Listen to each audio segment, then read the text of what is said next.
This is Kelly Pickle, Oral History Intern from the College of New Jersey, assisting with the Oral History Program with the Battleship New Jersey in Camden, New Jersey. Today is Saturday, April 7th, 2018. We are on board the Battleship New Jersey, and our interview guest is Mr. Bob Troxel from Port Clinton, Ohio. Mr. Troxel served aboard the USS New Jersey during the Vietnam Commission from 1967 to 1969 as a main battery fire control tech. Welcome home, Mr. Troxel. Thank you. Okay. So to begin, we'll go over some general questions. What is your current age? 70. Okay. When did you first enlist? 1965. Okay. And how old were you when you joined the Navy? 17. Okay. Do you remember what your inspiration was for joining the Navy? I had a brother-in-law that was a chief in the Navy, and probably the second part of that inspiration was I didn't really want to get drafted. Okay. Great. Where did you go for boot camp? Great Lakes. Okay. Do you have any stories you'd like to share about your boot camp experience? No, not really. Other than I survived. Okay, that's fine. Did you go to A school? Yes. Okay. Where did you go for that? Bainbridge, Maryland. Okay. Any stories from that you'd like to share? No, probably the biggest thing with that is, and we were talking earlier about how the Navy tends to instill confidence in you, and being a 17, 18-year-old individual, you really don't have a lot of direction many times, and the Navy tends to yank that out of you pretty quick and give you direction, and certainly being an A school did that, and it allowed you to gain a tremendous amount of confidence, because failure really wasn't an option when you were going to A school unless you wanted to chip paint the rest of your life while you're in the Navy. So it tends to instill a lot of I better get this job done. Okay, great. What was the highest rank you achieved in the Navy? I was a second-class petty officer. Okay. Fire control technician. Okay, great. So now specific about the USS New Jersey. When did you first find out you were going to be assigned to the USS New Jersey? Towards the end of A school. Okay. They met with us, and we all listed on different forms on what type of vessel we wanted to be on, and I listed swift boat, an LSMR, which was a rocket small craft that served on the coastlines of Vietnam, and obviously none of that came to fruition because I ended up on the New Jersey. So. Okay. What was your reaction when you got that news you'd be here? Not really. I still wanted to be on a swift boat. Being on the New Jersey was not something I aspired to be on, and I had a friend from New Jersey that was in A school with me, and we were good buddies, and that's all I heard from him was he wanted to be on a New Jersey and he couldn't wait. And of course, he didn't get assigned to New Jersey. I did. So, but in the wisdom of the Navy, I don't know that I would have made it out of Vietnam on a swift boat, but I was fortunate enough to be assigned to New Jersey, and it was a pretty tremendous career on those couple of years I got to serve on New Jersey. Do you remember where you were when you first saw the New Jersey? I was in dry dock in Philly because I think I was the 150th crew member assigned while I was in Philadelphia shipyards being prepared for recommissioning. Okay. What was your initial reaction to seeing it? Big. That's it. Very, very big. Okay. Are there any stories you'd like to share about your life on board? I shared one earlier today with the interview, and it was about the time that. To take it back, we'll start from the first day on the gun line. I remember we just arrived, and announced over the ship's intercom system that we had arrived on the gun line in Vietnam. And of course, you have no idea what it looks like in Vietnam. And so everybody was anxious to go out on the decks and get a feel for that. And we were had just gotten over there, and it's a sunny day, and you could see flashes off in the distance and rumbling, and you didn't know really if that was a tropical storm or lightning or actual artillery burst, but something was going on. And very hot, very humid. And it wasn't very long after that, maybe an hour or so, that we heard over the intercom that a jet had been, one of our jets had been hit and was making an emergency landing, and pretty soon we saw it come down and landed just off our bow, and they rescued the pilot, and so I think he was all right. But that was really the first indoctrination into, hey, this is for real, guys. This isn't a joke. Okay. But some other things, probably that stick out is, and remembering that, I'm 18, 19 years old, and you really don't have a sense of really what's really going on. You have a job to do, and you're trying to accomplish it. But we had some very, very capable senior petty officers and chief petty officers that had a good handle on everything, and was able to bring you in tow pretty quick and teach you your jobs. And so I think that was probably the thing that I really appreciated most, was having just a good leadership that we had on the ship. Do you remember any particular interactions with any of those leaders that come to mind? Any what? Any of the any interactions with those leaders that you mentioned? Any of the chief petty officers or things like that you? Well, I know one time that I was in. We came into port, and I was really gung ho to get a tattoo, and I know I was sharing that with my chief, and after about a half hour of very intense discussion with the chief, I decided that probably wasn't the best thing I should do. So I have no tattoos, thanks to that chief. But no, we had, like I say, being, and I'm sure it was for those guys, it was like herding a bunch of cats, because they had a lot of young guys and had never been to war and had no idea what war was, and they were able to keep everything together, and that was, to me, when I look back on it, was pretty amazing. Okay, great. Could you tell me a little about your Condition 3 watches? Yeah, we stood mostly Condition 3 watches when I was in Vietnam.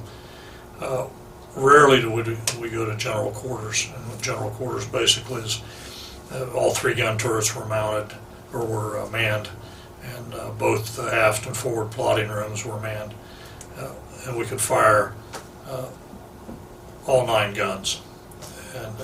But that took our entire FM division, and plus all the gunners mates, and everybody was at general quarters. We fired a lot of times. It seemed like daily. You would burn yourself out if you stayed at general quarters all that time. So we stayed at basic Condition 3 watches, which the divisions were broken up into 3 different watch times. So it was 4 on, 8 off, and so and if you get a call for fire, we would take that with 1 turret and 1 plotting room that was manned, and that way it enabled us as fire control technicians. We also were responsible not only for operating the equipment, but if we had an equipment failure, we had to repair it. We were technicians that actually did the electronic, and we repaired the radars, the computers. So if we had a failure during a Condition 3 watch, when you come off watch, you didn't go hit the rack, or you went to work and repaired the equipment. So it was sort of a unique rate, and I really enjoyed it. That it gave you the ability not only as an operator but also as a technician. So that's how the Condition 3 watches worked. It gave you an opportunity, it gave the ship an opportunity to function 24/7 on the gun line and be effective. Versus being a general quarters, you just couldn't do that. Okay. Are there any ports of call that stand out to you?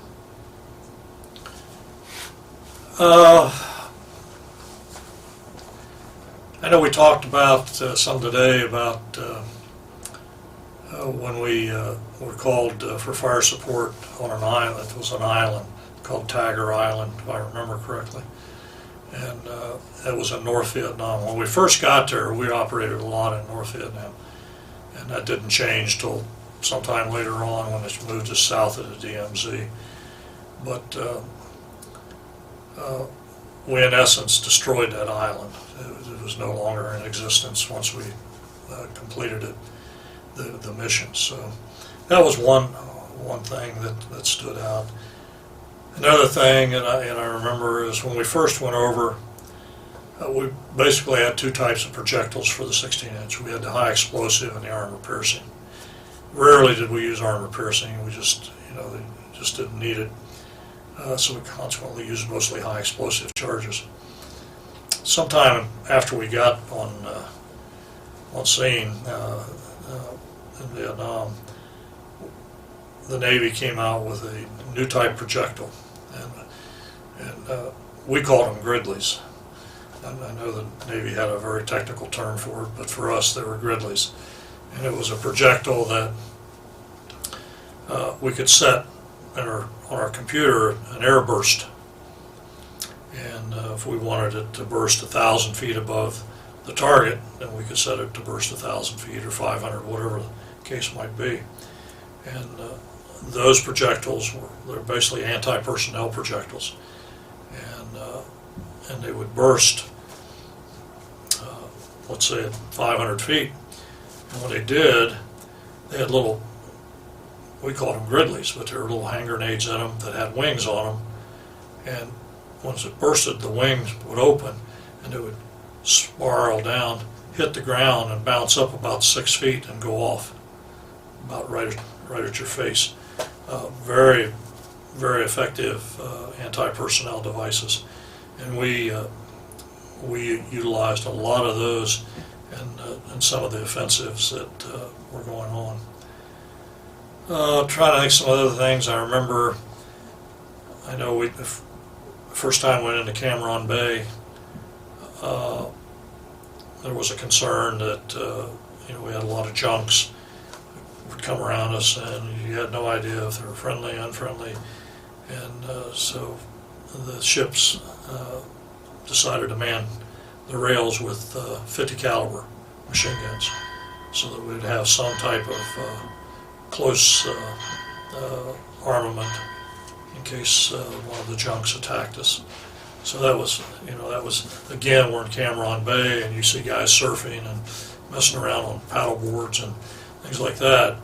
But here we are putting 50 calibers on the rails so you sort of think you're safe, but you're really not. And so that was one of the things that I thought was sort of an awakening that you're not in Kansas. Okay. Do you remember passing through the Panama Canal? Yeah, I do. That was actually the first foreign country that I was ever in, and we went. We were able to go to Panama City for a little while and hang out. So it was, obviously, I'm sure the Panamanians don't appreciate this, but it was really the first third world country that I was ever in, and it gave you a little different perspective on how a lot of other people live. But going through the canal, the canal was 110 foot wide. We were 108 and some change, it was extremely difficult for them to get us to line up exactly straight to get through. So consequently, we would scrape occasionally.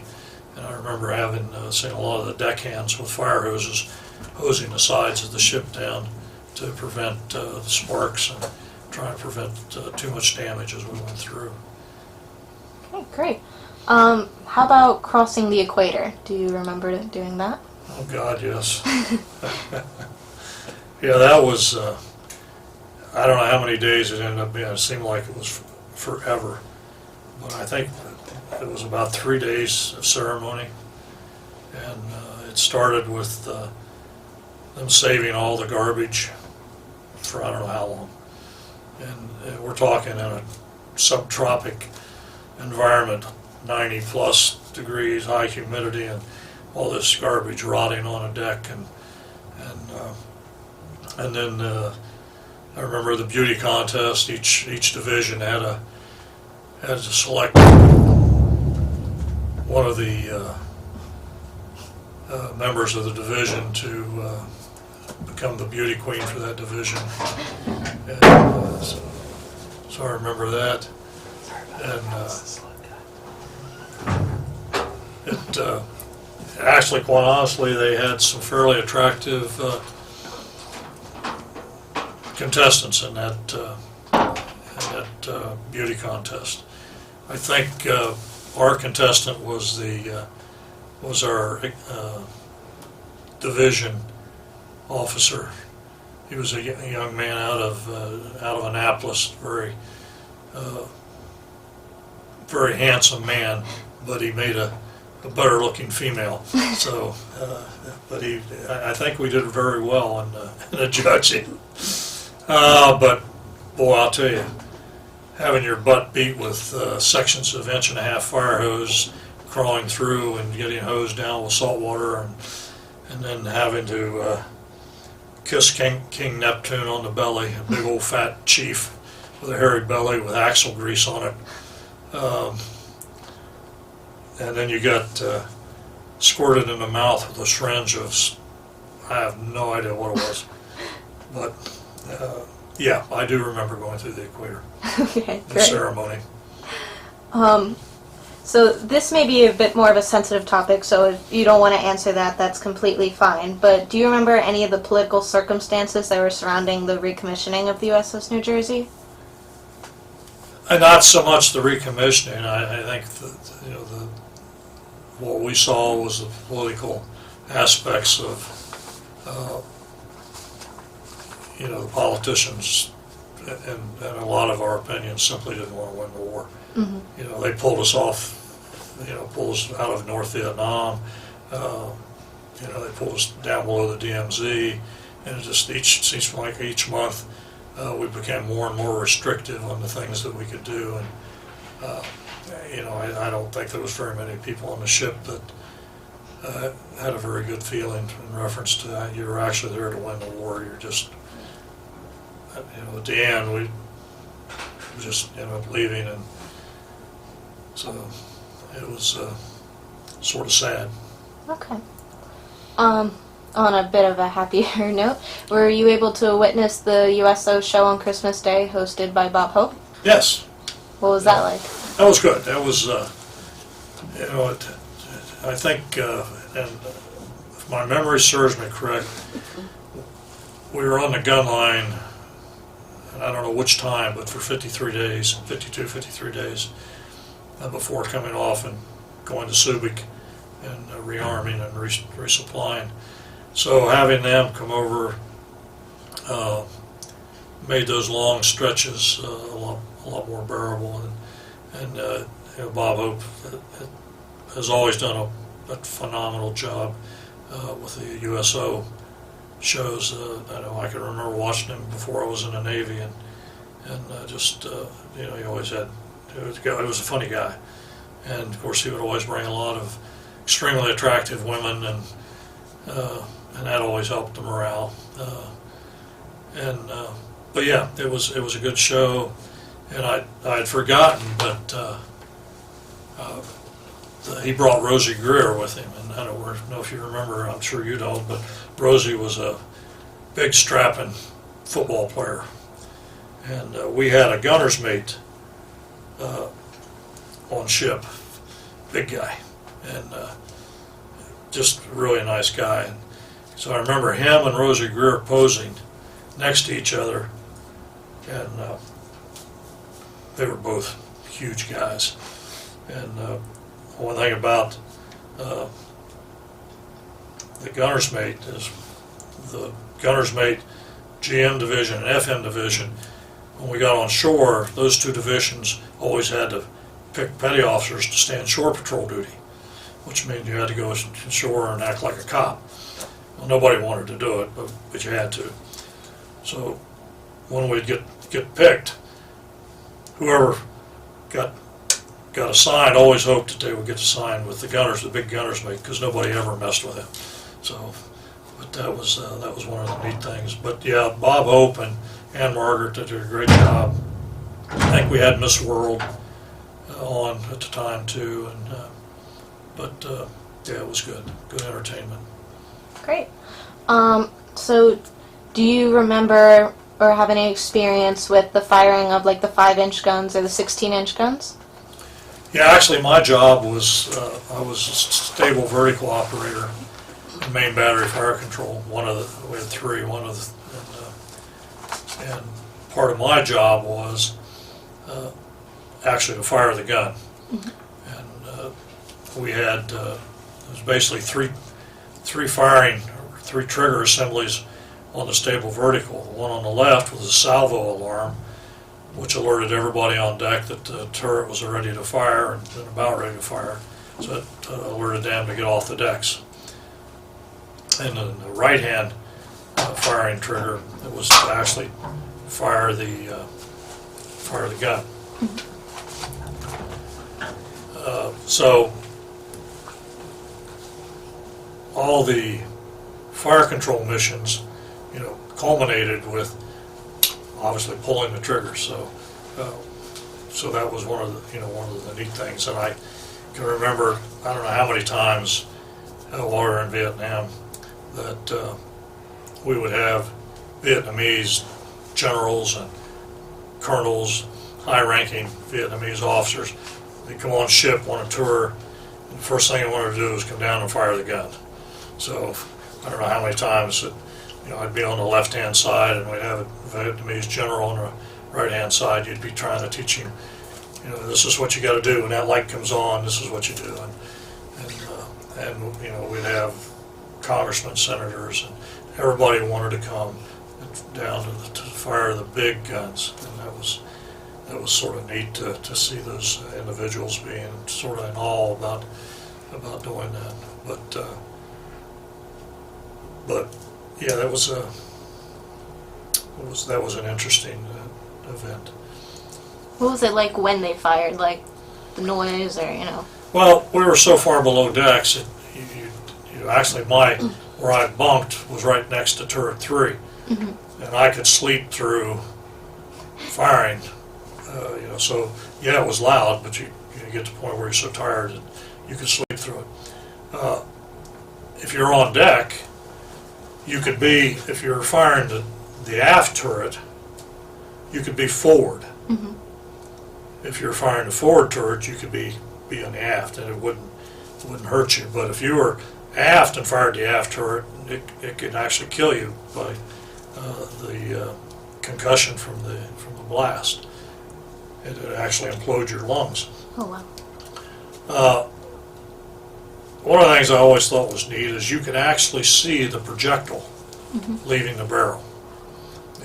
The conditions had to be just right, but say you're firing the aft turret and you were forward, you could watch, if you just trained your eyes just right. And I don't know if you ever saw any of the real old cartoons when they used to fire cannons and the shell went like that. That's exactly what it looked like. You could just catch a glimpse of the shell leaving the barrel, and you just see it go that quick. But everything had to be just right to see it, and you had to get your eyes trained to be able to see that.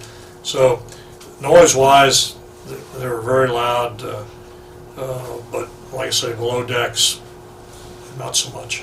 Okay, great. The 5-inch was a sharper sound. And we didn't do a lot of 5-inch firing, but I do remember on one occasion there was a band of junks, Vietnamese junks, Viet Cong junks that were heading from north to south, and the 5-inch fired, and I'm trying to remember, I think it was like 5,200 rounds or 5,000 rounds. So each gun mount had just stacks of 5-inch brass. The next morning when we got up, went on deck, and if I remember correctly, I think they destroyed all 50 some of those junks. And that was the most 5-inch I'd seen fired, but it was pretty incredible that it was just constant all night. Could you tell us a bit more about Tiger Island? Not really. I just know, we got a call for fire on that. That was a designated target, and I remember firing a lot of 16-inch rounds on it, and the information we got back from our spotters was it was fairly well destroyed. Okay. That's fine. I heard you were able to meet Captain Snyder. Could you tell me a little bit about that? Yeah, thanks to my mom. We were on a family cruise, and I believe it was in Philly when we were getting ready to leave, and they had a family gathering and invited all the family to come up and go on a small cruise. And everybody was up on deck and milling around, and Captain Snyder was walking around, and my mother asked me who that was, because obviously he had 4 stripes and he was pretty visible from everybody else. And I said, well, that's the ship's captain. And she said, oh, let's go meet him. And I said, well, that's probably not a good idea, Mom. Been 19 years old, you don't walk up to the ship's captain and introduce yourself. So didn't pay much attention, and we were probably showing her some other things on the ship, and suddenly I didn't see her anymore. And I was looking around, and I finally found her, and she was with Captain Snyder. And I go, oh man, this is not good. So I just turned around and sort of ignored her, and I hear, come over here, come over here. I turned back around as my mom motioning for me to come over. So, like a good son, I walked over and saluted the captain, and she said, I want you to meet Captain Snyder. And Captain Snyder was very gracious and talked to my mother for quite some time, and of course I could have died on the spot, but it all worked out well. But he was a class guy, and he was the kind of captain that you would want on a ship. Great. During this period, the New Jersey had 2 gun tubs that were converted into swimming pools. Do you have any memories of that? I remember when the captain was actually in the gun turret tub there, and I remember they painted him blue, they filled it with water, and he came out, and I think he had a pair of brown swing trunks on, and he got in the tub and paddled around for a little bit, and got out, and I think if I remember right, he invited people to get in, and of course anybody in their right mind would not get in that pool. So to my knowledge, that was the one and only time that was ever used, but it was sort of fun, to break the monotony up, and he was a pretty good sport about it. So, but yeah, I can visualize that right now. I mean, I can remember that. So. Great. So were you scheduled to be a part of the New Jersey second deployment to Vietnam? I got off as it was scheduled to leave, and so I jumped off at Clark Air Force Base in the Philippines and flew home, and I had the opportunity to shorten my military enlistment by picking up a destroyer out of Long Beach and bringing it around to Bath, Maine for a retrofit. And once I got it to Bath, Maine, we were going to be released, and that was going to be about a 2-month early release for me. So I took that. So to answer your question, no, it was on its way home, and then they had the incident. I forget what incident it was. Something got shot down or something, and they turned it around and headed it, I think, back towards the Middle East. I'm not sure, but I didn't get off of it in Bremerton. I got off when it was in Subic Bay. Okay. So was that when you officially left the Navy, or did you continue on? No, I got out of the Navy in Bath, Maine once we Okay. got at DLGN around the Bath for retrofit. Okay. Would you care to tell us a little bit about your post-Navy life? Like, did you have a career? What your family was like? Well, when I was in high school, I was, I guess, lacking to be a stellar student. Pretty much did what I needed to do to get barely by, and so college was never, college prep courses was not something I would think about. Once I got in the Navy, and I had to study pretty hard to get through A school and then to make rate. It gave me a lot of confidence and an ability to be more successful, I guess would be probably the best term. And when I came out of the Navy, I immediately enrolled at Ohio University and started school in that winter quarter. Unfortunately, that was the quarter that they had the Kent State and the other riots in Ohio that belonged at Ohio University, and they shut the schools down. And when they shut the schools down, my GI Bill ended. So there was a young man, no job, no GI Bill, and the school was shut down. So it ended my college career fairly quickly. But I knew that that's something I wanted to continue, and ultimately did, and ended up finishing my bachelor's and master's. And while doing that, I had tested to become a firefighter for the city of Athens, and was hired and worked my way through the ranks, and ended up becoming chief of the department, and was chief until actually 4 years ago. I retired with 41 years of service in the fire department. So, and I can thank the Navy for that. I can thank the Navy for instilling in me the confidence to be successful, and not to believe that you can't accomplish something. That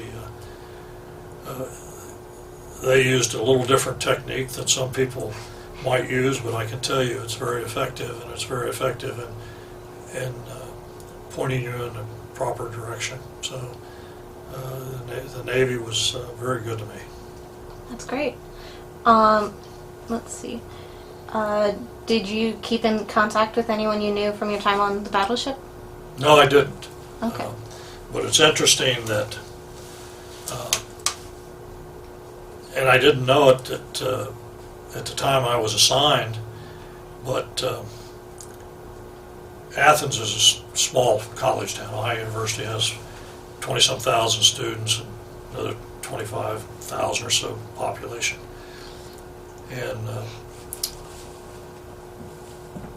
when I got on ship, I found out there was another young man from Athens that was on New Jersey. And I mean, that's pretty incredible. Out of 1,600 guys, to have two guys from the same city in a little city. So, and his mother was also came to the family cruise. When he got out, he became a police officer for the city, and I became a firefighter. So it's sort of wild that those occurred. But didn't keep track of anybody, but and his first name was Craig, and my middle name was Craig. My mom always called me. So it was a pair of Craigs on a jersey that we served on. So we obviously kept in touch, and several years after that, I did a lot of clay target shooting, and we were in Central Ohio shooting, and somehow I was talking to one of the competitors, and I don't know how Vietnam came up, but anyway, it did, and he said, "Oh, you're in Vietnam, so was I, and what branch was you on?" I said, "Navy." "Yeah, so was I." So what ship was you on? He says, "New Jersey." I said, "Nah, you were on the New Jersey." So, come to find out that there was three of us right there in a very, very close area that we were all served in, and I didn't know Junior at the time who was on it, but I did know Craig that became a police officer. So, but other than that, no, I didn't. Okay. So is this your first time being back to the Battleship New Jersey since you disembarked as a sailor? It is. Okay. How does it feel to be back here? It's, I think, sort of humbling, and it sort of brings back a lot of ghosts, a lot of memories that were, sort of etched deep in your subconscious, that people that you'd never thought about in years, and just like we visited aft plot, and looking, and I could just stand there and I could visualize each one of these guys on the Mark computer, the Mark 48, the radar. I could see those guys, and I said, "Oh, that was first class Meese." He was operating that computer, and I could visualize him, and Gibbs, and all those guys. And it's like those guys were basically dead to me in my subconscious, and all of a sudden, wow, they're just they're just like standing right there, and it's sort of spooky. Okay. Are there any final thoughts or stories you'd like to share about your time? No, I don't think so. I know we talked a little bit when we did the oral interview. We were talking about the Army and the Marines, and just to share this again was we had, and I want to say it was Christmas Day or Thanksgiving Day. It was one of the holidays, and the captain invited 100 Marines and Army guys on the ship to have a nice sit-down dinner, and consequently 100 guys from the ship went over and ate with the Army and Marine guys, which was really neat. They asked for volunteers, and I think the whole ship volunteered to go because it was hard to get selected. And about 2 days after that, the whole ship was out of commission. Everybody on the ship was sick. They contracted something. It was a flu bug, and it was nasty. But they took us out of service for about, I know we were at least 2 days, maybe 3, that we were unable to function. So that was memorable, not in a good way. Okay. Anything else, or we can go ahead and wrap it up if you'd like. No, I just, it's sort of neat to come back and see all the work that a lot of volunteers have done on the ship, and see that it's basically living and breathing again versus being stuck in a mothballed shipyard someplace. And it's pretty neat to see that, pretty special. And certainly like to thank everybody that participates in this. And I got to believe there's got to be 100 of you guys that are taking donations, doing this, just doing tours, and just everything you guys do. And I think it's certainly heartfelt thanks for me, and that it's really appreciative of everything you guys do. And I probably wouldn't have been here if I had my nephews and niece purchased a couple tickets for us to come, and I probably would have just pushed it off and pushed it off. But since they did that, it sort of gave me the more of a will to get here and do this, and I'm certainly appreciative to them too, to just to tell them the experience that was that I got to have here. Pretty neat. Well, I'm glad you got to come back and enjoy this. And thank you once again for your service and taking the time to join us for this interview. This concludes our interview. This is Kelly Pickle, intern from the College of New Jersey, working with the Oral History program on board the Battleship New Jersey in Camden, New Jersey. Today is Saturday, April 7th, 2018. Our interview guest was Mr. Troxel from Port Clinton, and this recording and any transcripts, abstracts, or indexes made from the recordings will be stored in the Oral History Department of the Battleship New Jersey, the Library of Congress Veterans History Project, and the New Jersey State Library System. All recordings will be made available to writers, researchers, teachers, and historians. Once again, this is Kelly Pickle, signing off.